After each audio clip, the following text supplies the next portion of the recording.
going on, everyone? John here, another video. In this video I'm going to be talking about how to wacky rig from shore, how I do it, my style, and the type of tackle I use, the baits that I use, and how I rig it.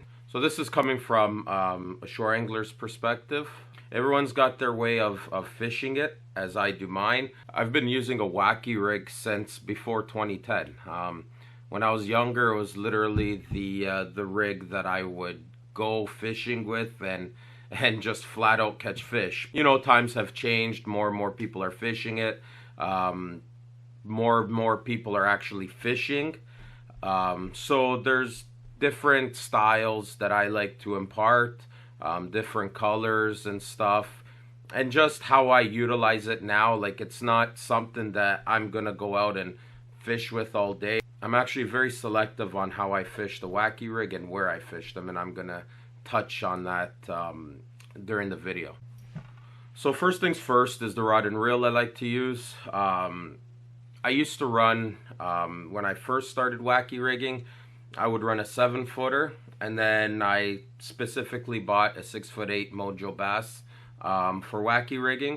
I really liked that action, and I stuck with it since 2012, and I stuck with it for almost 10 years, right? And you know, I really enjoyed the shorter rod, and then I bought a 7'1" Jeal GLX to replace it, and it was good. It was a fantastic wacky rig rod, but I found it as a shore angler, it was kind of hard to use a 7'1" for wacky rigging, especially getting into tight areas and fishing shallow water and stuff with it.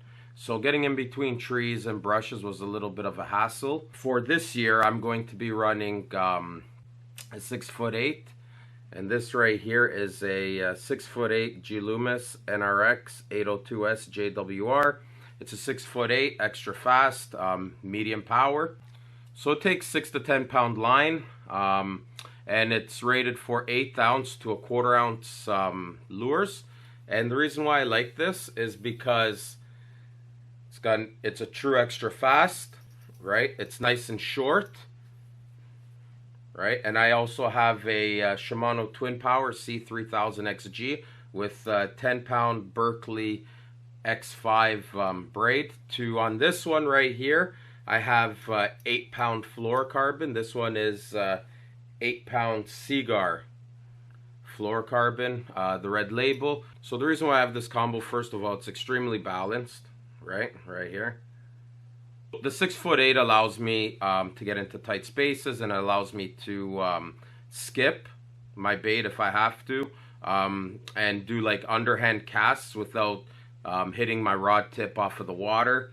And this is more for accuracy. Now, if I want distance, I could just throw like a little weighted wacky hook on it, which I'm going to get into that later. From my point of view, if you're a shore angler, I would go anywhere from a 6'6" to a 6'10" rod. If you can get it, get extra fast. If not, fast will get the job done completely. So I run 7-pound to 10-pound. So I actually have 7, 8, 9, and 10-pound fluorocarbons. 8 seems to be my happy medium, but I will increase it. It all depends, fishing pressure, water clarity, and all of that. Where I'm fishing, right? If I'm fishing around some thick stuff, I'll go either 9 or 10, and if I'm fishing clearer water, I'll go 7 or 8.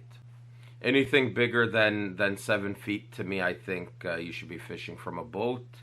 Otherwise, if you get into thick stuff like me, around like bushes and stuff, you're gonna break a lot of rod tips. Luckily, I haven't broke any rod tips. I don't plan on breaking any rods, so yeah. And for the wacky rig, I like to use either a 2500 or a 3000 size reel. The 3000 size reel, you get a little bit more line capacity. You could run a little thicker braid. That's why I have 10-pound on this. A 2500, you could run, you know, an 8-pound nicely. Even a 10-pound, you're just not going to get as much line.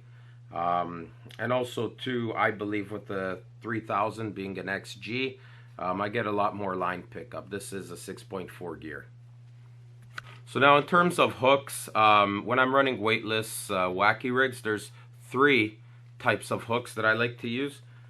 First is the VMC Neko weedless Neko. This is the red line in size 1. They just came out. I use these either for Neko or wacky rigging, but right now I've got them on my Neko rod. All right, size 1. These are actually really crazy hooks. I haven't used them. I've used the original VMC weedless Neko, and they're great. I love them. To me, it's a perfect Neko rigging hook. I'll definitely be trying these out on wacky rigging, right? And then secondly, I enjoy using these ones too. This is the Hayabusa weedless V-bend wacky with a spin muscle guard. And so these hooks, they're extremely sharp. They're weedless. They're not as strong. So when you're running a little bit heavier line and you got your line, your drag a little tight, I find that these hooks can bend and straighten or sometimes break, right? So you got to kind of be careful with the gear you're running and where you're fishing with these. But in terms of hookups, yeah, these are great hooks. These are 1/0, right? If you're fishing a little more clear water. So these hooks, if I'm fishing around thicker stuff, weeds, stumps, logs. This is the Decoy Tuned Plus Cover Finesse Worm 220 hook in 1/0, and it's got like a brush guard over here, and you could tell that it's got a thicker shank right here. I'll show it to you. I have it actually tied on my rod. So here it is rigged right here, and as you could tell, it's got a thicker wire. It's got a nice brush guard over here, and one thing I like is how the shank is straight and the point pops right out, so you get a really good hook set, right? And then the eye is straight as well. I don't like bent eyes on wacky rig, Neko rig, or even drop shot.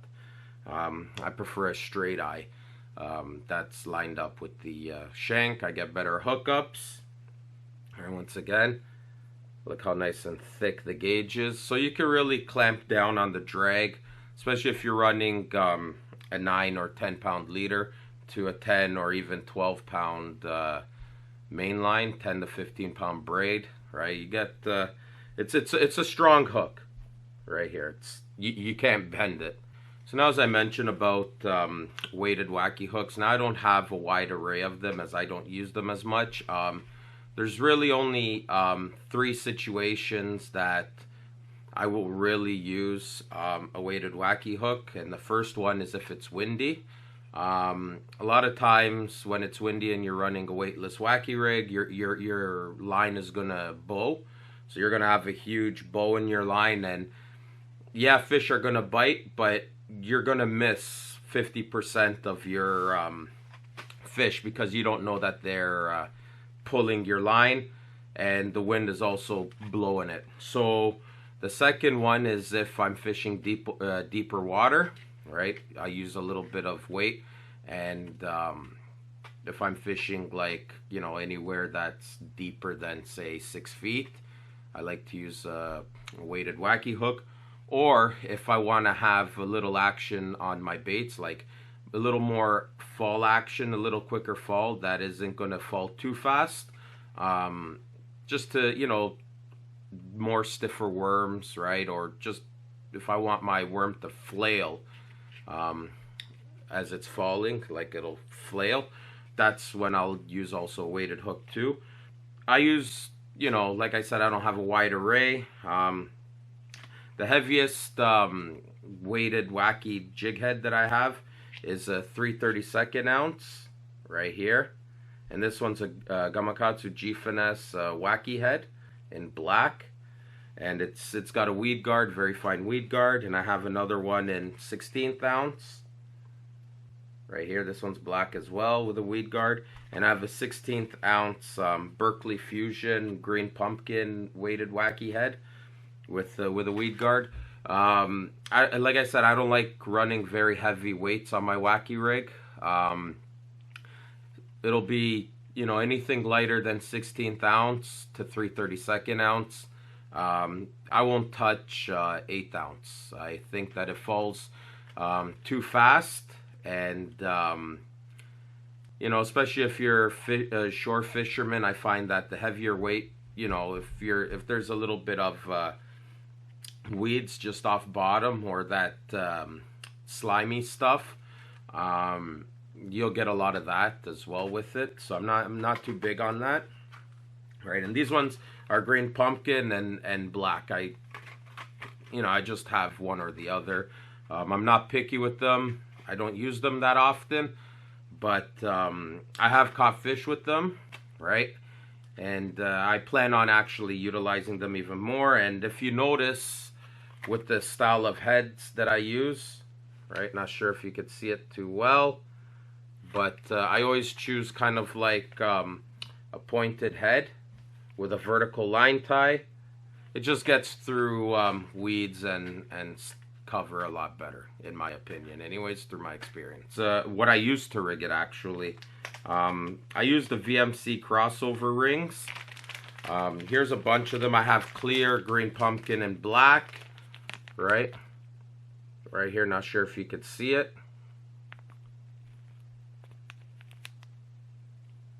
So I have anywhere from 5mm to 8mm. It all depends the thickness of my worm. You know, usually I like to run, you know, with a 4-inch, I would probably use a 5mm, and with a regular 5-inch, I'd probably use a 6 or a 7mm. Anything wider, I'll use the 8.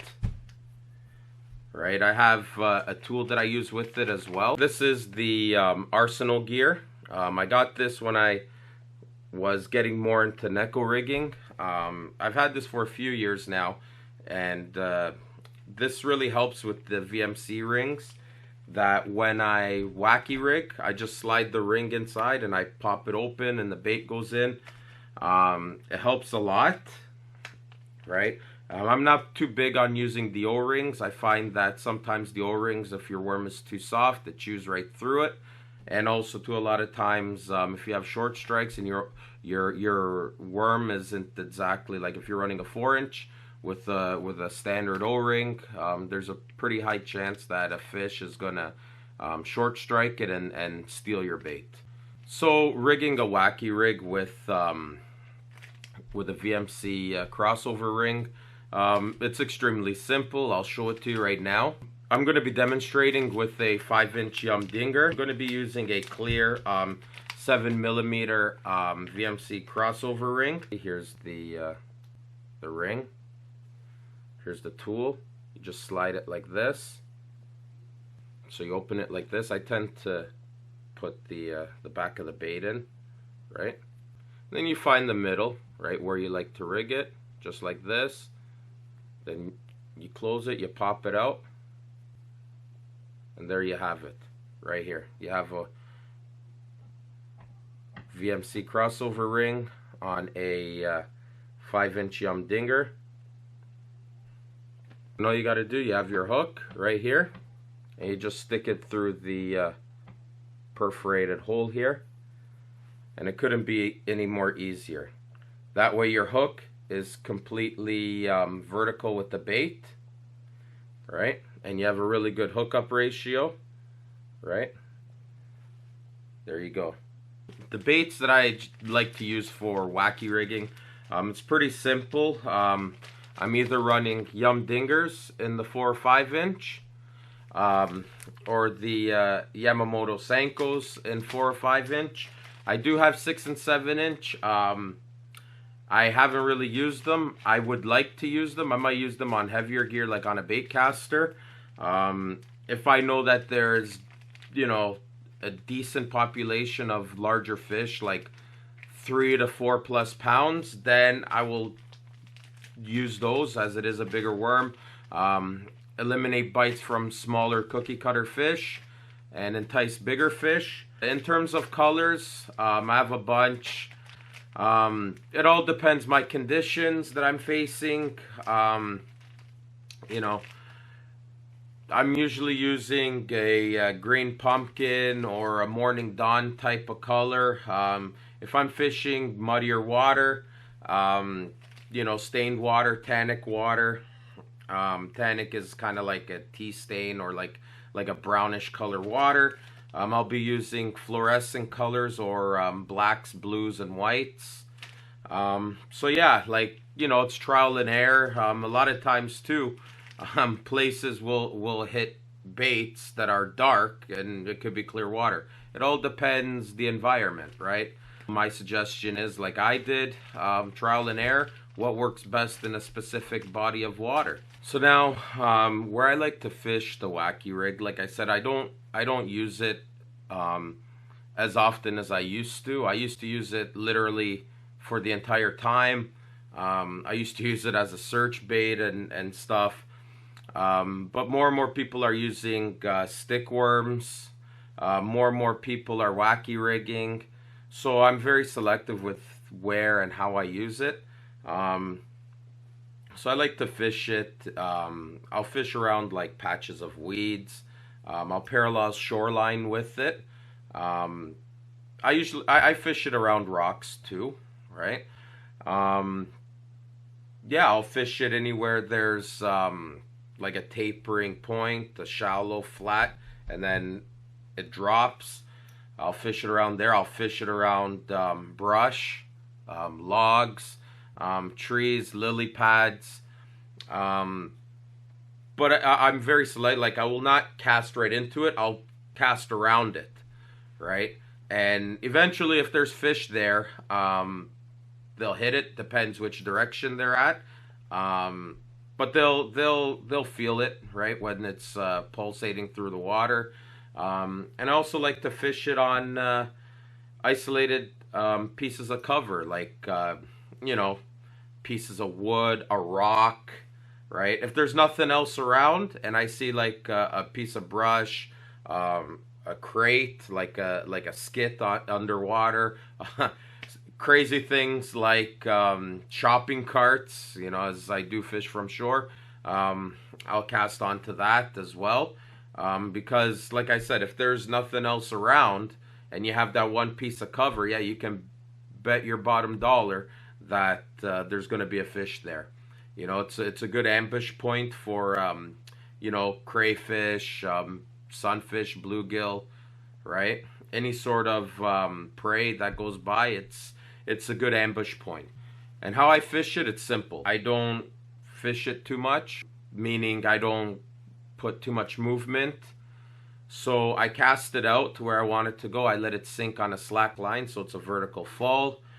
And a lot of times, you know, I get hit on the fall.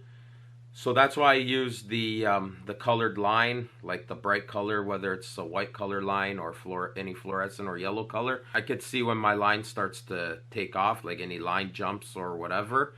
And most of my hits, about maybe 90% of them, are on the fall. And also too, I like to dead stick it, right? I keep it dead on the bottom for a while, and then I'll reel and I'll pop it up like a good amount, so it goes up, so flail going up, and then it'll have its action going down again. And yeah, that's pretty much the way that I fish it. I find with the Wacky Rig, whether it's weightless or if you're using a weight, I find less is more, to not overwork it. A lot of people like to overwork it. Hey, if it works for you, then great. Overworking it does not work for me.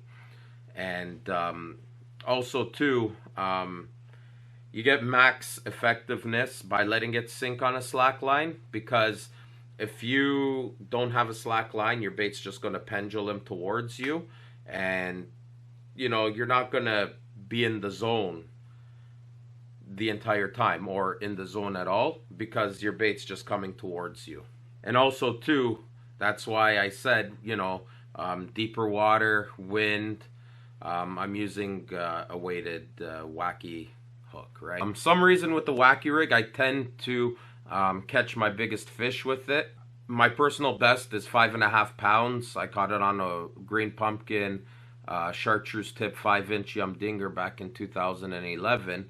Some reason, like, I keep getting decent sized fish on the Wacky Rig. I find that the Wacky Rig, it isn't exactly a small bait to begin with. Like if you're fishing a 5-inch stick bait, it does have some bulk to it. So I believe that, in my opinion, that it's, you know, it can catch big fish and numbers of them if they're around. So yeah, that pretty much covers how I fish the Wacky Rig in general from a shore angler's perspective.